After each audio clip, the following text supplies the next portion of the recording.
Hi guys, Aidan Lee here from FitRoots, and today we're learning about the Wim Hof Method. So the Wim Hof Method has been used for thousands of years by ancient Tibetan monks in the form of Tummo meditation to get them from the freezing cold to nice and warm and healthy in no time.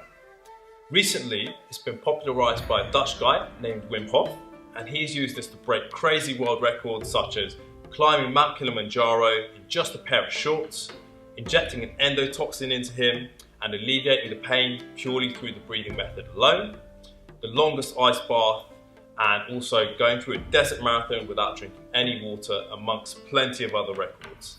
So let's jump onto the benefits. So there's numerous benefits, but number one is a greater increase in energy. Number two, a massive increase in focus and clarity. And number three is getting a greater and stronger immune system. Number four, and last but not least, it can definitely contribute to a stronger, healthier body, which will contribute to more weight loss, toning up, shredding up for you guys out there, as breathing mechanics is one of the main foundations of human health. So let's learn how to do the Wim Hof breathing method now. So for the first cycle, we're going to get ourselves ready. I'm going to sit on myself against the wall, cross-legged. Alternatively, you can lie down if that's how you feel more comfortable. So I'm seated here nice and straight. I'm going to start with an exhale, just breathing out through my mouth. And then I'm going to move on to an inhale through my nose, sucking the air all the way up to the top of my head. Imagine the air traveling all the way down from the bottom up to the top. Exhaling through the mouth in a nice and relaxed fashion. That equals one power breath. So for every cycle, we're going to do 30 power breaths consisting of inhale and exhale on each one. Okay? So in succession, it should look a little something like this.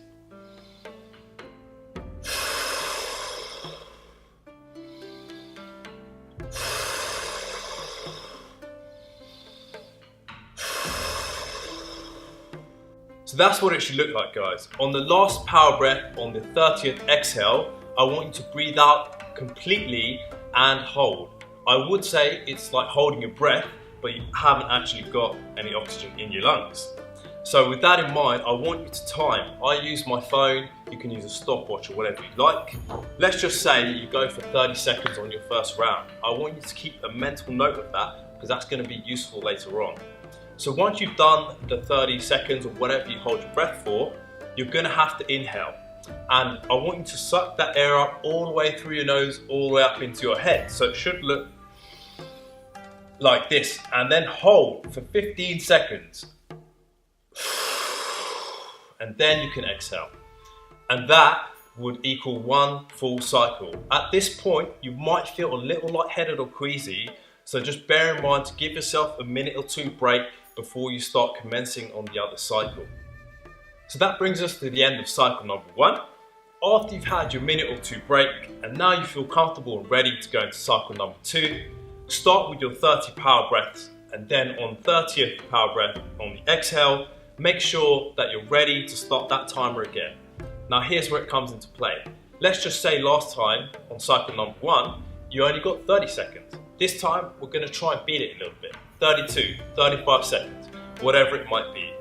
Remember guys, after you've done that and on every cycle, you're still going to have to inhale after you've held your breath for as long as you can and hold for that 15 seconds before you resume with normal breathing.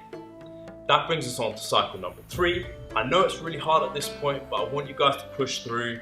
As you're beginning with this, I expect that it's going to be a little bit of resistance, but it will take some time for you to get used to it. On cycle number three, make sure if you've got 35 seconds on cycle number two, that you beat that a little more, say 40 seconds, so on and so forth. So we're just going to start with 3 cycles to begin with. As you get more advanced and you do this on a daily basis for a minimal of 3 to 4 weeks, only then would I advise to then move on to 4, 5, 6 cycles in succession. So that wraps it up, guys, and if you have any comments or questions, feel free to post them below and we'll get back to you with relevant answers. And don't forget to like, share and subscribe and share this with people who really need it, just like you. This is Aidan Lee from FitRoots and you'll be seeing me soon.